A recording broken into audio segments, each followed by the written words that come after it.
Tonight I'm pleased to welcome back our series moderator, David Aguilar, who's Director of Public Affairs at the Harvard-Smithsonian Center for Astrophysics. David has a long and distinguished career behind him devoted to public understanding of science through his time as an educator, as an artist, as well as an IMAX film author, I've come to find out. Wow. He majored in astronomy at California State University in San Jose and added a master's degree at UC Santa Cruz. In addition to his accomplishments as a space artist, David has built over 100 telescopes so far. We're counting some more, I'm sure, in the future. And I'll leave him to introduce tonight's speaker and topics. So please help me welcome David Aguilar.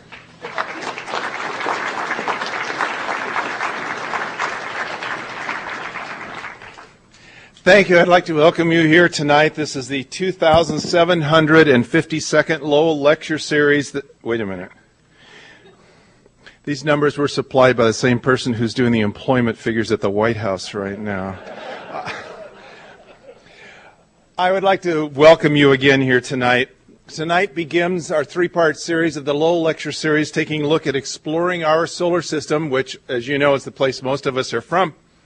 And we're going to start with April 21st, just to give you a heads up when Dr. San Canaves will be here. He's a professor of chemistry at Tufts. He's going to talk about Mars, the exploration of Mars and the odyssey of discovery taking place there. Then on the 14th of April, Dr. Carolyn Porco will be in from Colorado. She's a senior research assistant at the Space Science Institute, and she's also based at the University of Arizona. She's going to be talking about the Cassini mission and the latest imaging of Saturn, which has just appeared on the website, and the moons of Saturn. But tonight, when we kick off this whole presentation, it's with Dr. J. Pasachoff, the transit of Venus and the size of the solar system. About 4.5 billion years ago, as best I can remember, as the planets came together in our solar system, there were some that were proverbially a little too hot and some a little too cold, and it's seemingly only one of them that was just right. Tonight we're going to talk about one of those that seemed to be a little too hot. This planet, the planet Venus, has also been known as Hesperus and Phosphorus, depending which time of the evening or the morning it appeared in the sky. And of course, how many of you out there, kids, have lit a piece of phosphorus and watched it burn? Come on, you can admit it. It's pretty bright, isn't it? In fact, it's so bright, it's blinding. And of course, that was the description given to this planet, because in the early morning sky or the twilight, it can be almost blinding. 75% of the sunlight that reaches Venus is bounced right back into outer space because of the cloud cover. Compared to the Earth at 50%, it's much, much more. In fact, it is the brightest planet in our solar system. Venus has had an interesting history.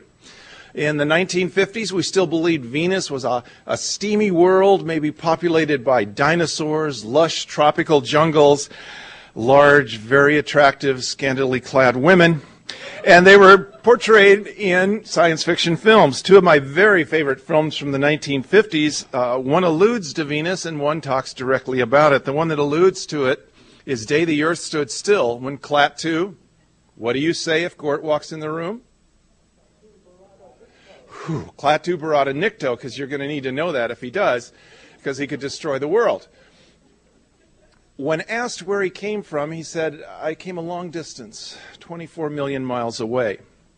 He wasn't talking about Mars. They were talking indirectly about Venus, because even during this time in 1951, we believed there could be life on Venus. Now later, when pressed, the producers of the movie said, well, actually, we didn't mean Venus either. We just meant a really long distance, because the general public would not understand what light years were, so we didn't want to use something that was in light years, because they completely misunderstood Jules Verne's 20,000 Leagues Under the Sea, because they didn't realize it was a distance, not a depth. But 20 million miles to Earth. How many of you saw that? Oh, okay, good. Good for you. You have had a good education. 20 million miles to Earth. We go to Venus, we capture a bunch of eggs, we bring them back from the jungles of Venus. The spaceship crashes into the oceans off the coast of Italy. The Italian sailors row out, and when the pilot comes out and says, I've just come back from Venus, they think he said Venice, and then there's a lot of confusion. The egg hatches, the creature grows about every 15 minutes, doubling in size, and finally we kill it. It's the American way. And so Venus during this time period has been portrayed as a planet that might be hospitable, but of course was very fascinating until we really discovered what it was really like using radar and understood that spacecraft would melt when they landed on the surface, and that it was not quite as hospitable as we thought. However, jumping back a little bit further, it played a very important role in humanity's understanding of the distances and the size of our solar system. And that's what we're going to talk about tonight. Now, tonight I feel very, very, very fortunate with Dr. Pasachoff being here, because we talked over dinner and I relayed to him that when I was just a pup and I had my first planetarium, his book was my Bible that I used to make sure that everything I said was correct, because occasionally I did stretch things a little bit when I didn't know the answer. And oddly enough, I know somewhere in one of my boxes that book still exists. And darn it, I should have brought it here tonight, because I would have liked to have shown it to him just for the fact that if his autograph was on it, it might be worth something today. However, my relationship goes much further back than he actually knew. Dr. Pasachoff is the Field Memorial Professor. He's the director of the Hopkins Observatory, which is the oldest observatory in America, in the United States. He is a specialist on the sun, but he's, with all these credentials and everything I could say about them, let me say something differently about this gentleman as a person and as a scholar. He represents to me what we miss now in not having Carl Sagan with us in this world. He is not only a popularizer of astronomy, he is a person that travels to these eclipses. He's probably seen more eclipses than everybody in this room put together and multiplied by 6. He has a passion for the universe and outer space that many astronomers, oddly enough, don't possess. They may be marvelous in the work that they do and the knowledge base that they have, but Jay practices it, and he moves out among the world and experiences things that we can only dream about. He won the 2003 Educational Prize by the American Astronomical Society, a very prestigious award. In the last decade, he's been the author of 17 books, but I know at any moment he's going to outdo Isaac Asimov in the amount of books that he's published. And in 1993, which I'm not sure many of us in here could also admit to, he had an asteroid named after him. So tonight we are most fortunate to begin the entire Lowell Lecture Series with Dr. Jay Pasachoff. Let's give him a big hand. Thank you very much.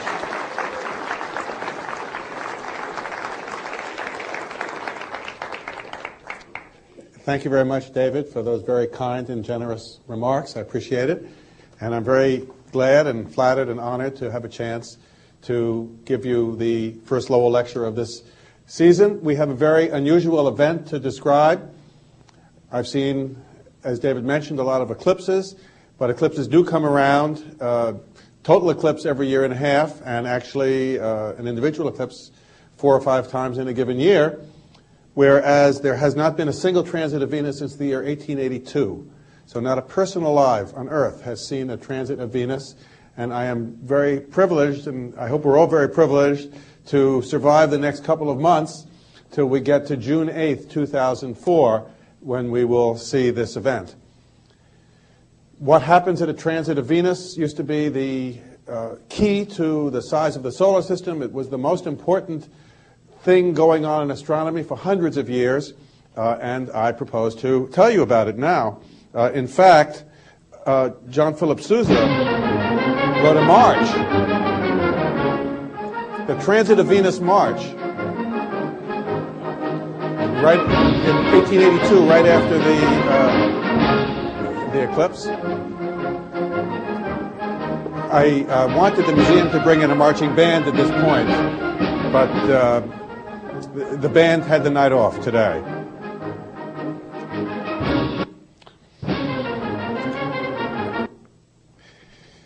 So let me tell you about transits of Venus and what they are. You can look at transits of Venus from various points of view. And here in a very nice book from 1742 by Doppelmayr, you can see Venus there transiting across the face of the sun.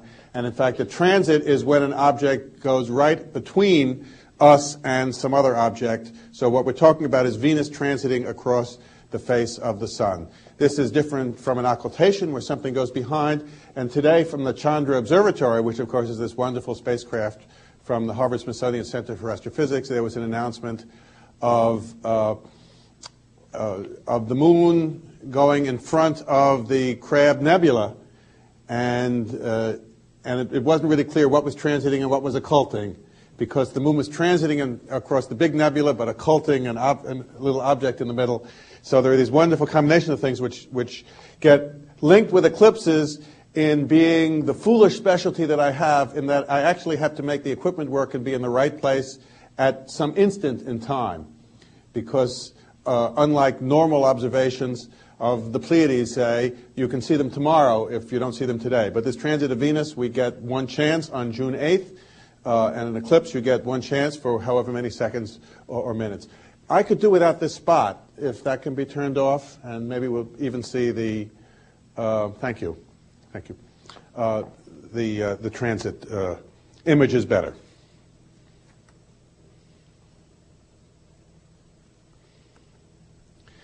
So you can read about Venus even in the popular press. Oh, no, this turned out to be the sports page. Well, David was just telling us at dinner that in the newspaper, you get a whole sports section every day, and you only get a science section once a week, if that. So we do what we have to keep up. Bringing us back to Doppelmayr, this is an image of the way we used to think the solar system was, with the Earth in the center, Terre, and then further out we see the Moon and Mercury and Venus, and then the Sun, whose path around the Earth is circled there in red. And of course, that's not the way we think the solar system is anymore. In 1543, Nicholas Copernicus came out with a book that is perhaps the greatest in the history of science. He called it On the Revolution. Somebody else went and added a few words to make it look as though he was only using it as a hypothesis for calculation and not the truth. That was to keep him from getting in too much trouble with the Roman Catholic Church. But we now know that Copernicus figured out the way that the solar system actually is. And at that time, the solar system was the universe. And we see here Copernicus's diagram from his book of 1543. It went out as far as Saturn, and then beyond that, the sphere of the fixed stars. And I have a little close-up to show the part that we're going to be talking about. The Sun at the center, then Mercury, and then Venus, the subject of tonight's talk, and then the Earth. And what we're going to see is that by looking from the Earth, up there near the top, back past Venus towards the Sun, we can figure out this important idea of how big things are. At about the same time as Copernicus was writing, Leonard Digges in England wrote a book about prognostication, about all kinds of things, including very many astronomical things. Notice this was only 13 years after Copernicus's book, and he had in it a similar Ptolemaic picture with the Earth at the center and the Sun going around the Earth. But in 1576, his son Thomas came out with an appendix to his father's book, and this is from a 1596 edition of this very rare work, which is the first description in English of Copernicus's work. And you can see how he added the perfect description there that was largely worked on by Copernicus there. And in that book, we had the first Copernican diagram in English, and there you see the Sun is at the center. He also had the idea for the first time that the stars may have gone out to quite some distance, which you see drawn there in the corners. And here is Digges's translation of Copernicus's diagram with the Sun at the center, then Mercury, Venus, and the Earth and Moon here. Notice the great globe carrying, the great orb carrying this globe of mortality. His circular period determineth our year. a point that we hope the education people can get across to all the elementary school children for the definition of a year.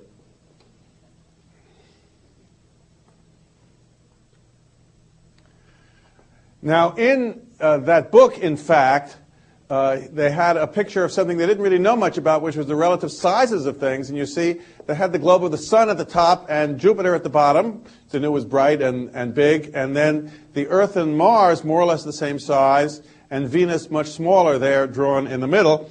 Whereas if we go back to today's latest diagram from actual photographs made by NASA spacecraft, you can see the relative sizes are really quite different from that. The sun goes from top to bottom at the left, is much, much bigger than any of these small planets. The Earth and Venus are about the same size there. You can see the top of Venus is clouds in this photograph there just below the Earth. Mercury much smaller. We're about to have a spacecraft go back to Mercury, about to be launched to go back to Mercury, and of course on the top Mars, where we have a lot of spacecraft at the minute.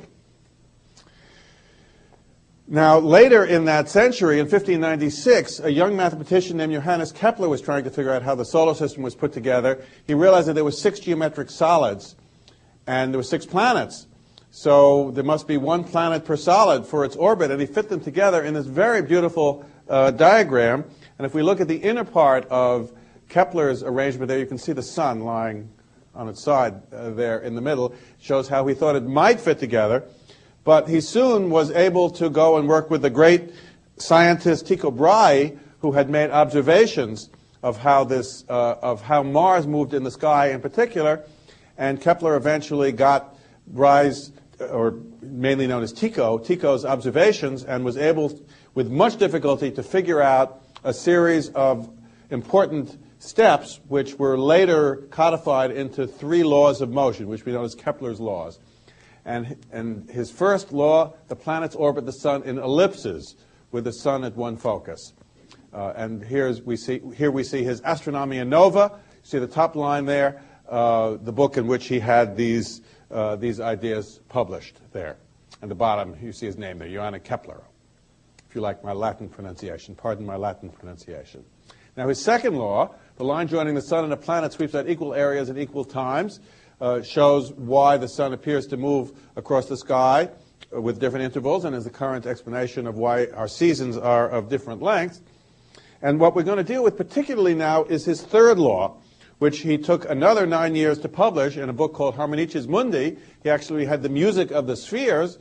I'm not showing you the notes there, but here's the title page of that book from 1619. And in his third law, and this is the important point, the square of a planet's period of revolution around the sun is proportional, and that's the key word, to the cube of its orbit's average size.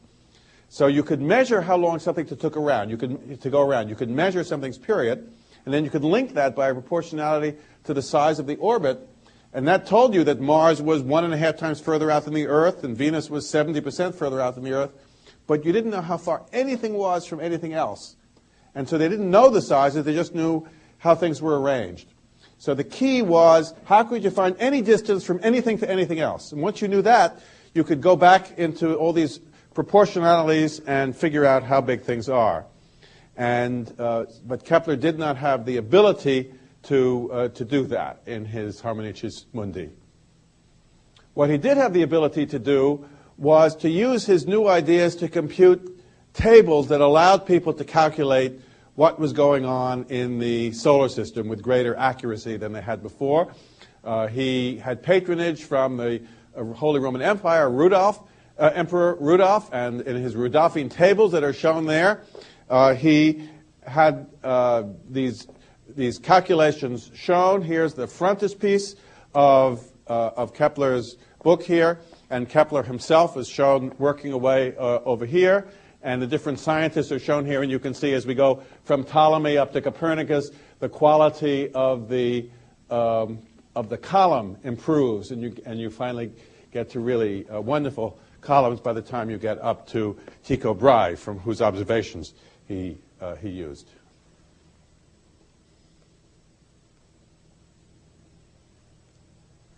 And here's an example of one of his tables, but these were not ephemerides or almanacs. They didn't show where things were. They just allowed you to calculate it. And he calculated, in fact, that Venus would go in transit across the sun in the year 1631, but it was too soon and nobody actually observed that.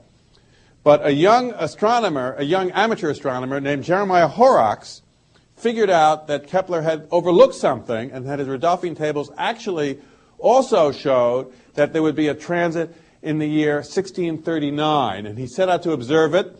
He wrote a letter to somebody he knew of, a friend who lived 20 miles away, both near Liverpool in England. And here we see an oil painting that's now in the Liverpool Art Museum of Jeremiah Horrocks observing the transit of Venus of 1639.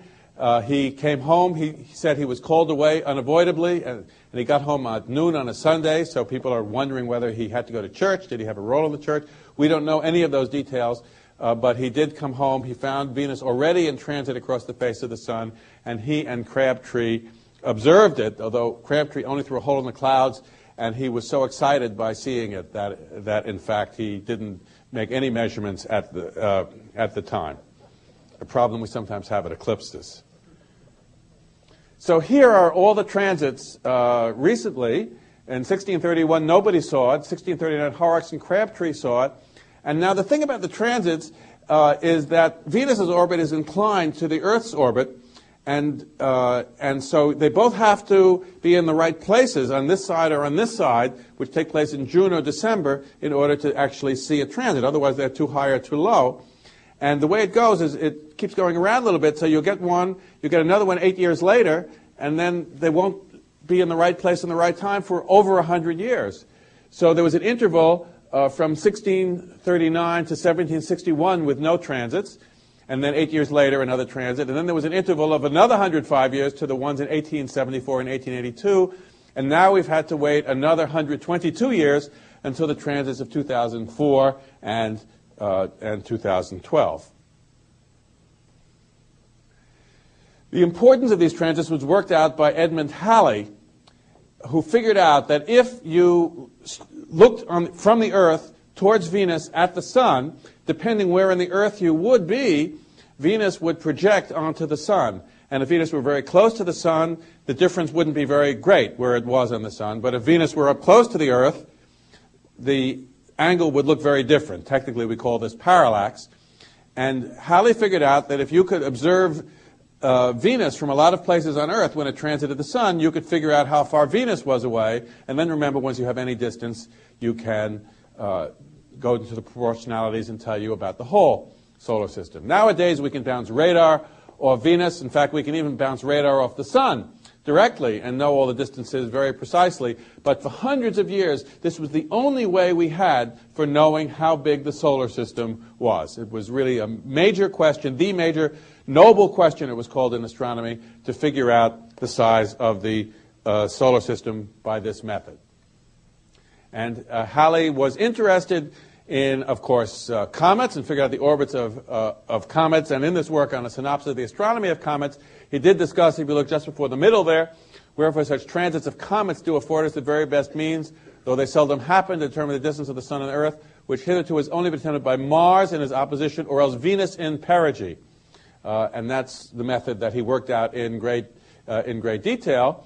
And he wanted to figure out how long Venus would take to go across the sun, because if you could time Venus when it entered and when it left and get the duration of that path of Venus across the sun, you could tell whether it was on the short part, where the chord was, whether it was at the equator. And if you timed a transit from various different latitudes, you would get a whole lot of points, and you could actually tell how far Venus is away. So that's the method that Halley worked out. So then they went to try to do this. When the next transits came around in 1761, Halley was dead, but dozens, over 60 expeditions went all over the world for the transit of 1761.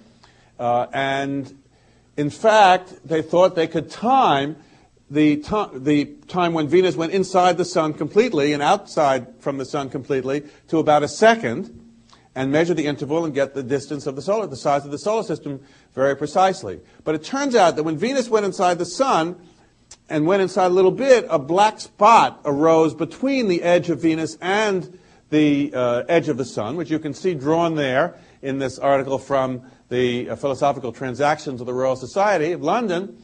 And this black spot, or what's called the black drop effect, enlarged like taffy pulling, and after about a minute popped.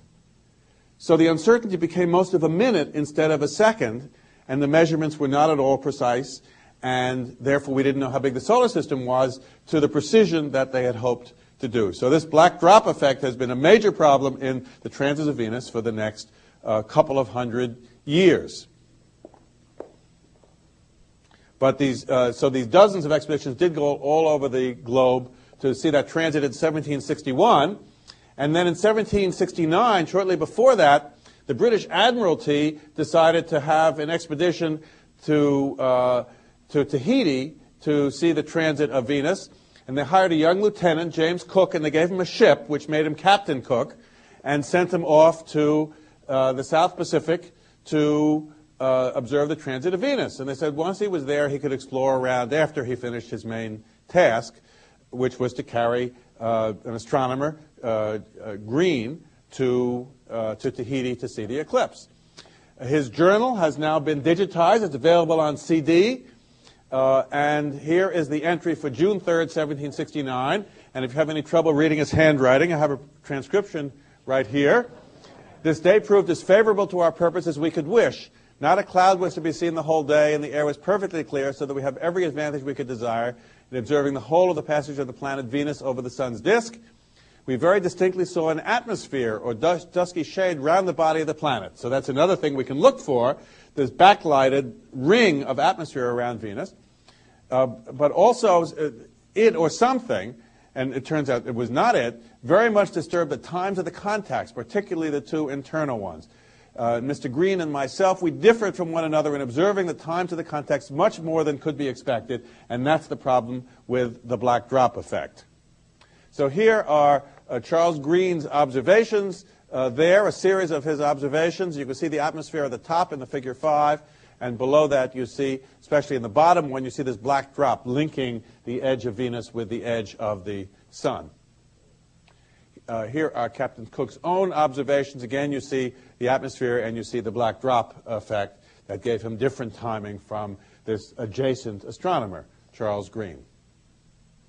And I just put in a map of the peregrinations of Captain Cook and show how he went from the Society Islands at the upper right down and went to what we now call New Zealand and over to the east coast of Australia, and so I consider the location of New Zealand and Australia to be spin-offs of astronomy on the list of practical uses of astronomy.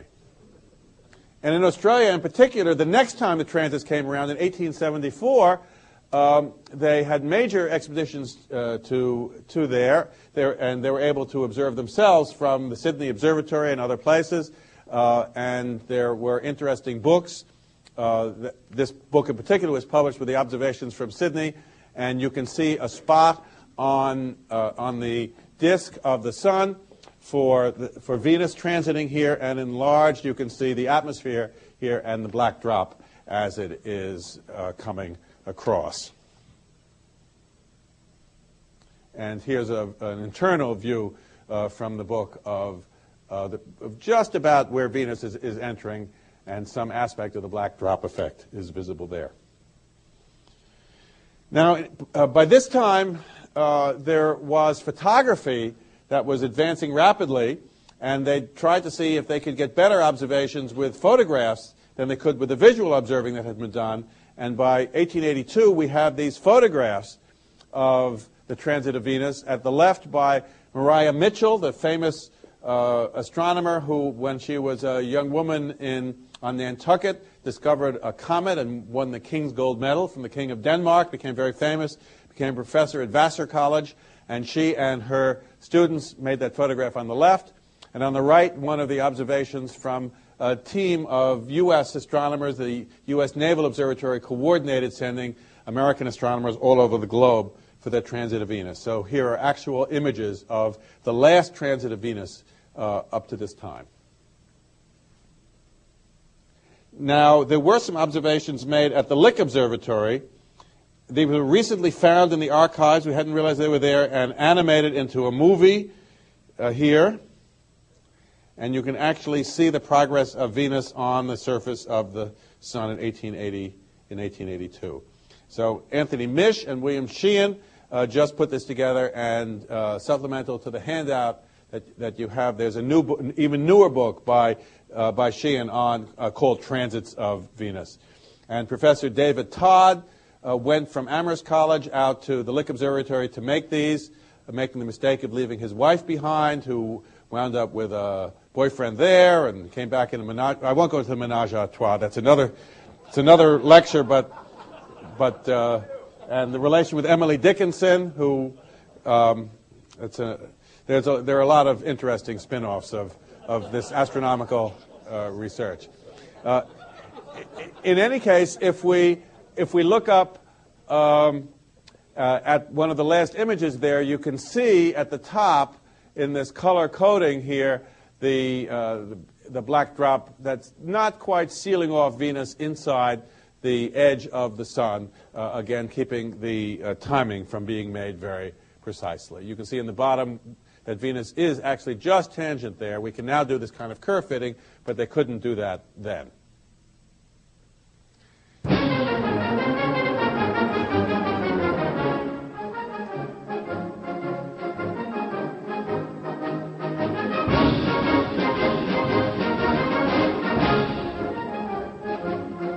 So this is a very popular thing to happen at that time.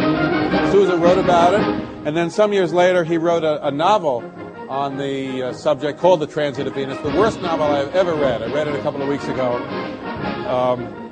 Not only because he doesn't spend much time in the transit himself, but mainly on the characters involved, but really is atrocious. But there are some more recent works about the transit of Venus, a novel by Shirley Hazard, for example, called The Transit of Venus, which plays off the difference between, Venus transiting in the love of the characters and the astronomical transit of Venus.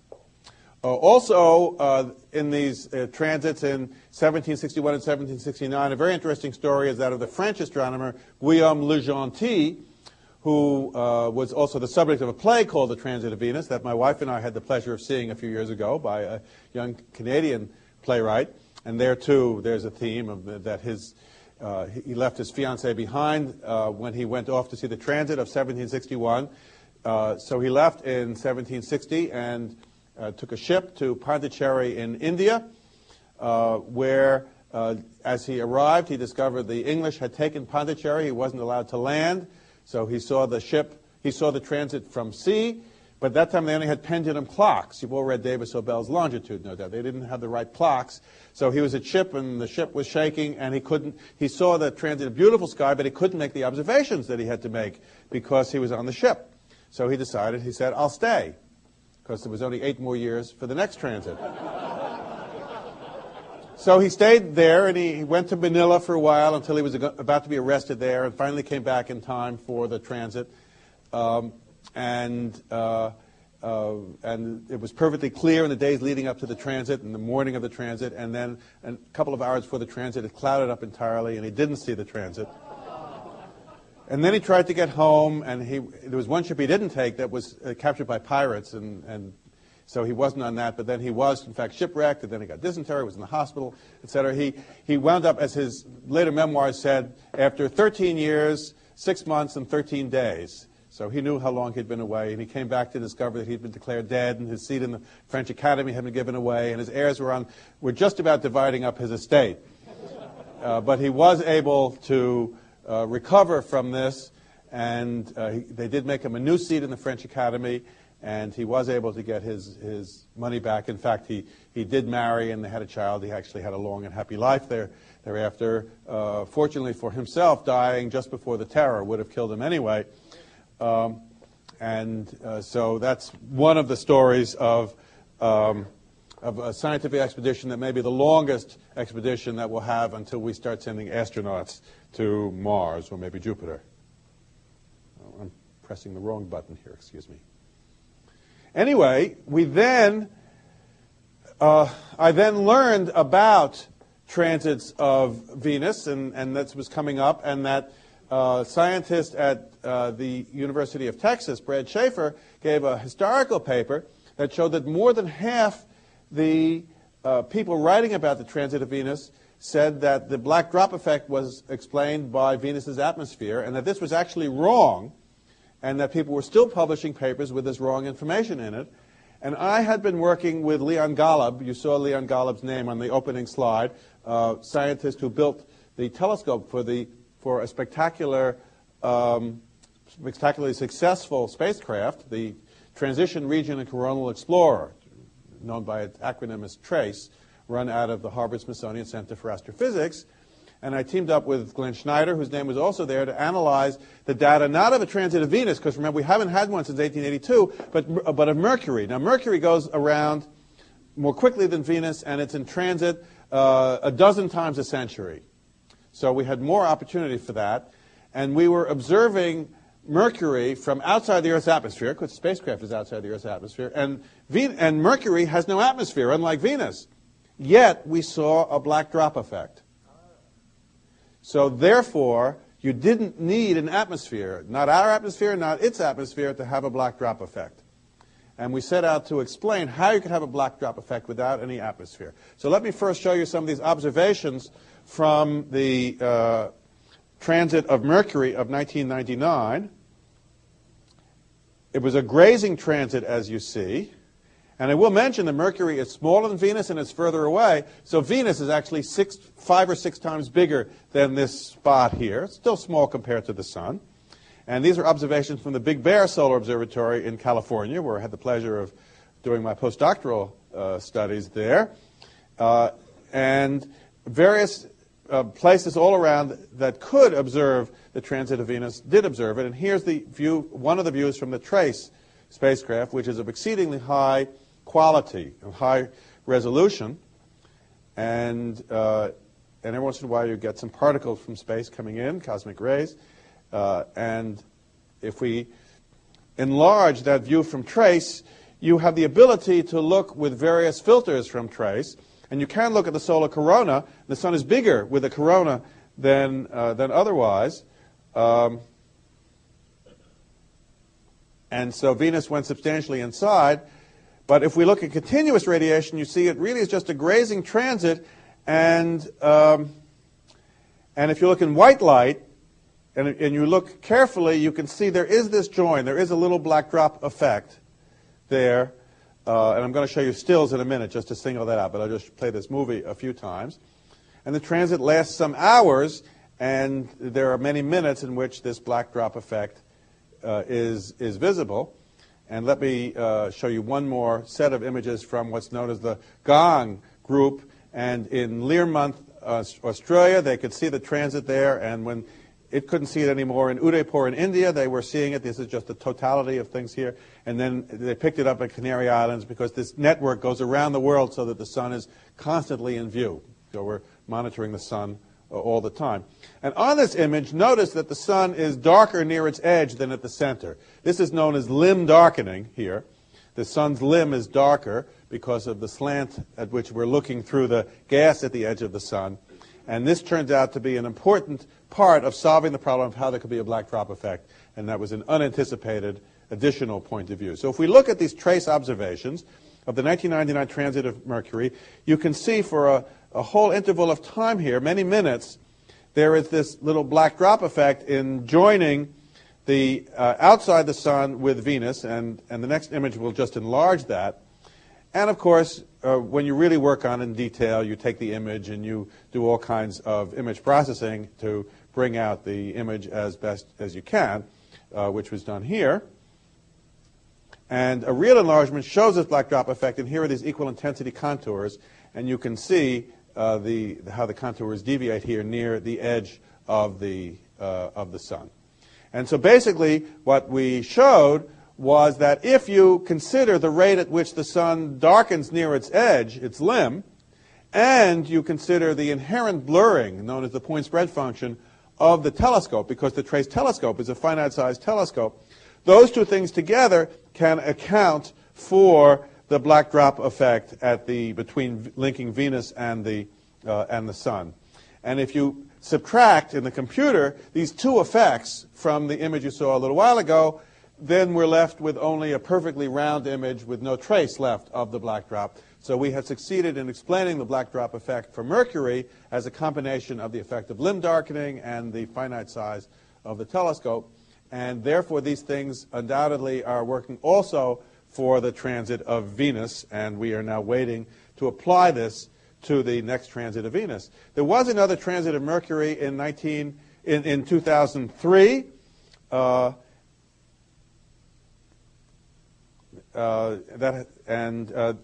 That was observed in particular with the new Swedish solar telescope, this most wonderful 1-meter telescope at La Palma in the Canary Islands. They have what's known as adaptive optics now, where the mirror can be deformed at 37 different points to try to take out the blurring of the Earth's atmosphere. It gives them sharper images than you can get from any other telescope on the face of the Earth. And we're also working with those people, and I have an observing run the week before to observe the edge of the Sun at that telescope, and that's one of the things we'll be using to study this year's transit of Venus.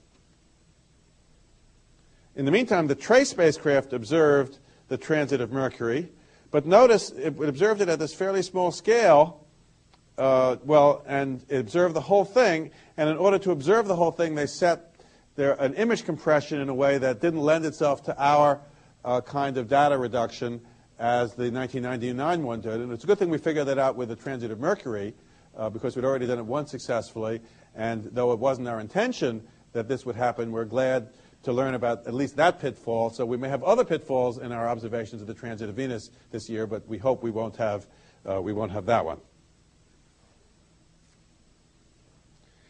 So here's the TRACE transit of Mercury. And TRACE is going around the Earth, so in fact, it's from different latitudes, so all by itself, it is varying. So here are the TRACE observations of the transit of Mercury. So let us go back to the transits of Venus that we want to study here.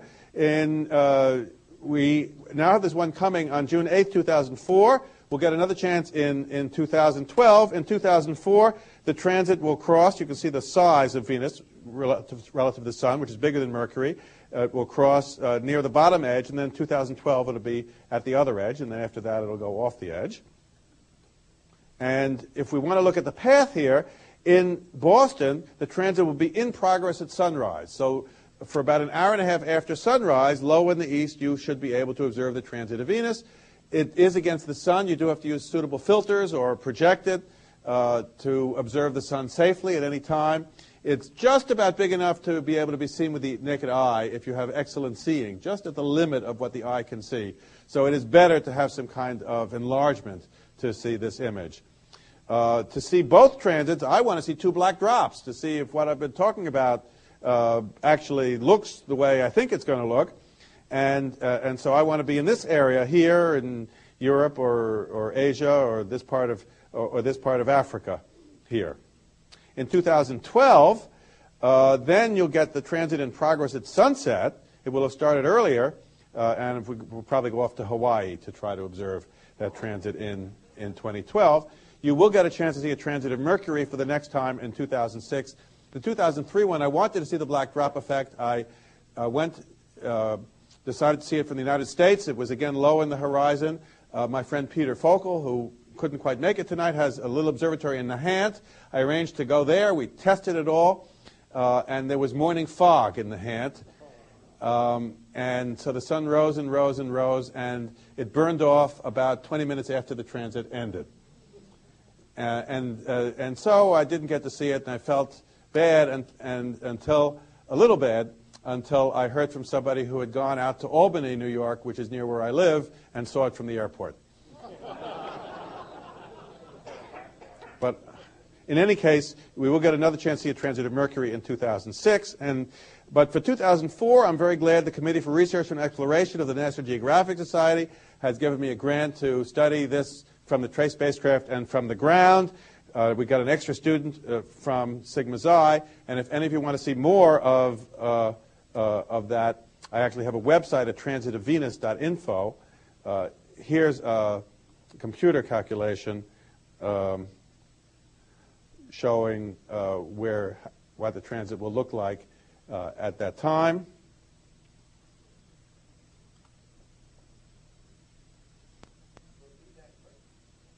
No, the transit will take 6 hours. And so it will take at least 10 minutes for the black drops at the beginning and the end, but the whole transit takes 6 hours. And here's the view as seen from the sun, where Venus will go in front of the Earth, so the whole Earth will see a transit, and just what angle it will be will depend where on the Earth you are. And we are going to go to Greece, to northern Greece, to Thessaloniki, because I've been working with scientists there. But anywhere in this region, you should be able to see both of those transits. I've been working with some colleagues from Williams and arranging CCDs and other things for those observations, and we'll take as many students as we can for that and work with my colleague here from the University of Thessaloniki. And so we hope to see this in 2004, and I hope to see the one in 2012. I don't think really I can expect to, although I don't know about the latest research, but on December 11th, 2117, and December 8th, 2125, so put that in your Palm Pilot if you happen to be around at that time. And in closing, I'll just show you Mariah Mitchell's image again from 1882, and I hope we all get to see this event on June 8th, 2004. Thank you very much for inviting me to tell you.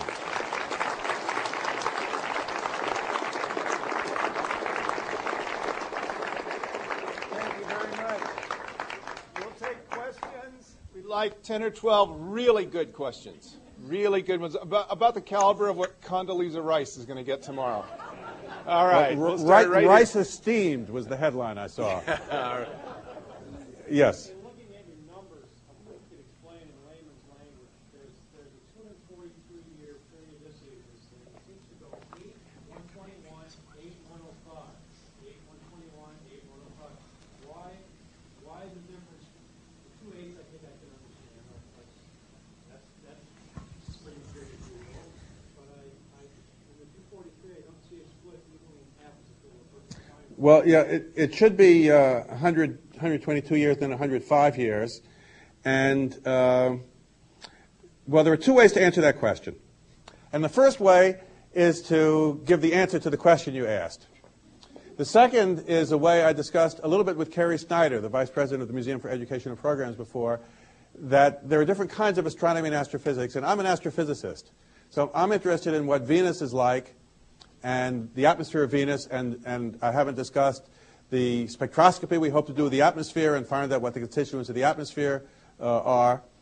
And then there's another whole set of questions with why there's an eclipse and why there are phases of the moon and why Venus comes in these angles. And I basically don't really care. So I never have looked at that, and I don't know the answer to the question.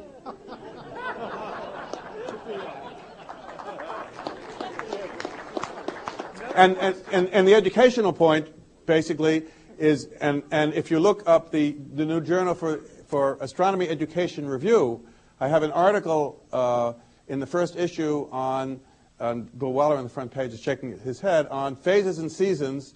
What we should teach, what to teach, what to learn is less more, which is what they keep saying, or is less less. And the point that I make there very strongly is that we're spending too much time with these elementary students and even college students teaching about phases and seasons when they really should be learning the astrophysics. And so I'm consistent in any case in pushing to understand what Venus is like instead of where it is in the sky. We have a question up here. Yes. Did they ever successfully determine the size of the solar system using the transit of Venus? Well, the answer is yes and no. They did have a size which was better than sizes from other ways from the 18th century, but they were hoping to do better and decrease the error. And they did make these observations in the 19th century, and they weren't doing better because the black drop effect was still doing things. And Simon Newcomb, who put together the best distance at the end of the 19th century, used various methods with various weights, and he actually gave the transit of Venus method of relatively low weight. So the method that mainly got used had to do more with the orbit of Mars. And then in the 1930s, the asteroid Icarus came fairly close on a scale, not the way the things are zipping by these days that we're learning about, and they could get a parallax from that better. So they didn't really improve on the method with the transit of Venus because of the black drop effect. Now we want to do some image processing and go back and extrapolate exactly when the time is, as you saw in one of those frames. And there are big projects now that can involve school children all over. The European Southern Observatory in England, in Europe, are especially doing that all over Europe to get kids all over to observe the transit of Venus and do this timing and really get a good value and get the best value they can for the Earth. And NASA has some activity in this country too. And went by quickly my web page there. We set up a web page at www.transitofvenus.info. Notice not .com, but .info, transitofvenus.info, and that has links to those sites that you can use to get to those programs. Yes? Did you ever use the transit of Mercury to determine the distance? Using the transit of Mercury, you have a lot more of those. Was that ever used? My colleague, Dr. Elliott, asked about transit of Mercury, and it is further away, and in the old time, it was just less accurate to use. So I don't know offhand the limits. Certainly people did look at it, but the limit was not as good as the transit of Venus. Yes? I guess I don't understand. Let me just say that I'm working with Jim Elliott from MIT on occultations of especially Pluto of stars, and this is another example when something has to go in front of something else and you have to be in the right place at the right time. And he has actually sent me at least three times to the wrong place at the right time, where we have wonderful observations that showed nothing happening. But finally, he sent me to the right place at the right time a year ago in August to Mauna Kea in Hawaii, where we got the most wonderful observations of Pluto going in front of a star. We have joint papers together with our students also. Mike Person, I know, is a graduate student of his who is a co-author on those papers. And we have the most wonderful results of that. So sometimes you do succeed in being in the right place at the right time. And when you do, the results are really just wonderful. So next question. I guess I don't understand why it's so critical to see the planet emerging or entering the limb. If you know the rate at which it's moving, can't you just extrapolate or Now we could. They didn't do that then. From the photographs they could have. From the visual observations they couldn't get the observations good enough. And back to Crabtree had a grid prepared with lines on it to measure the size that it looked, and he forgot to do anything. He was so dazzled by it. But yes, we can now go back and do that. Let me give you another example of the kind of thing you said. We know that Mercury goes at a steady rate across the sky. So in fact, I was just at the University of Hawaii in January, and there's another solar spacecraft in the sky called the SOHO spacecraft, Solar and Heliospheric Observatory, and they had observations of the transit of Mercury, which they know is going at a steady rate, but on the image it's not quite going at a steady rate because there were distortions in the lens of the telescope. And they were going back to correct the pincushion distortion in the lens of the telescope by examining the observations of the transit of Mercury. So this is another example of a spin-off of this kind of observation. Another thing that we're doing, in fact, in this forthcoming transit, some of you may know what the solar constant is, the total amount of energy received at the Earth from the sun per second and above the Earth's atmosphere so that you don't have clouds getting in the way. Well, it turns out the solar constant is not quite constant. It varies by 0.1% or even somewhat more. But there are now some spacecraft that are making very careful measurements of what we technically call the total solar irradiance now, because it's not a constant. And they should be able to barely pick up Venus going in front of the sun. And I'm working with Richard Wilson, the scientist in charge of what's called ACRIMSAT, in making those making those observations. And he wrote, "Do you want to do a joint paper with me on the results?" I said, "Sure."